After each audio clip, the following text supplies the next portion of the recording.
শুরু করো। আমি এদের বাড়ি থেকে হলুদ নিয়ে যাবে যে আশা থেকে থেকে আমি ব্ল্যাক 4টার সময় 4:30টার সময় স্নান করেছি। এখান থেকে এই পাড়া থেকে ওই পাড়াতে হলুদ পাঠাইনি। মাঘ মাসে এই যা এই 4:30 এখানে বিয়ে রিচুয়ালস নিয়ে ঝগড়া লেগেছে একই বাড়ির দুই বউয়ের মধ্যে। এ বলছে না ছেলের বাড়ির হলুদ আমার গায়ে লাগানো হয়নি, আর এ বলছে আমার বিয়ের সময় তো লাগানো হয়েছিল। আর ওইদিকে ইনি বলছেন রসগোল্লা কাকিমা বলছে যে তোর বিয়ের সময় তো লোকই ছিল না। হ্যাঁ তা নিয়ে লোক ছিল না বলে ওই জন্য কেউ পাঠাতে পারেনি। হ্যাঁ এই গো। পাড়া থেকে ওই পাড়াতে হলুদ পাঠাইনি, কি সময় কাটে এত ব্যস্ত ছিল আমার বিয়ে। হাই হাই, এ তো রীতিমধ্যে দেখতে পাচ্ছি সেটাই অবাক হয়ে গেলাম।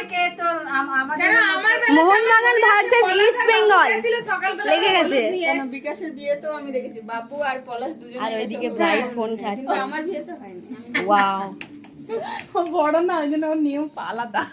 এ কি তোমরা একটু বোধহয় সুচিত্রা আন্টি সব থেকে বেশি হলুদ মেখেছিল, তাই গালগুলো একটু বেশি চমকাচ্ছে। হলুদ না দিয়েই হলুদ দেওয়া হয়ে গেছে গালে। কাকা বোধহয় নিজের হাতে হলুদ মাখিয়েছিল। কাকা কি লজ্জা। আমার বেশি বেড়ে গেছে ও।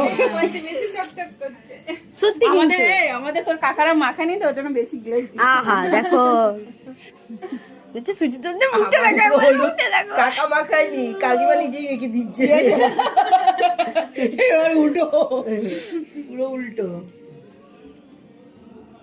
আর এখানে আমি বুঝতে পারছি এতগুলো কাকিমা জেঠিমাদের মধ্যে ববিতা আন্টি নিজের হলদি রেশমের কথা মনে পড়ে যাচ্ছে। হলদি মেহেন্দি মানে এত আগ্রহ নিয়ে দেখছে। একদিন রাজা রানী হয়েছে নাকি? সবারই শখ হয়। সবারই চক হয়। আবার এইটাও হয়ে গেছে। তোমরা কি যাবে না? যাবে না তোমরা উপরে যাবে না? ওই যে এই তো আরেকটু বাকি আছে।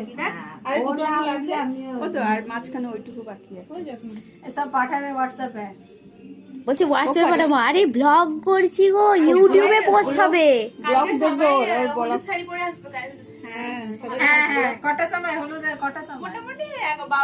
শোনো, তুমি যদি ব্রাশ টাশ করে এখানে চলে আসো তাতে অসুবিধা নেই। আর আলতা পরাবে, নাপিত পরাবে। হ্যাঁ, হ্যাঁ, বউদেরকে আলতা পরাবে। ওই তোর আলতাও পরাবে। আলতা পরাবে। আবার ওখান থেকে হিসাবে। মানে প্রোগ্রাম আরম্ভ 12টা থেকে হয়ে যাবে। হ্যাঁ, সকাল থেকেই হবে।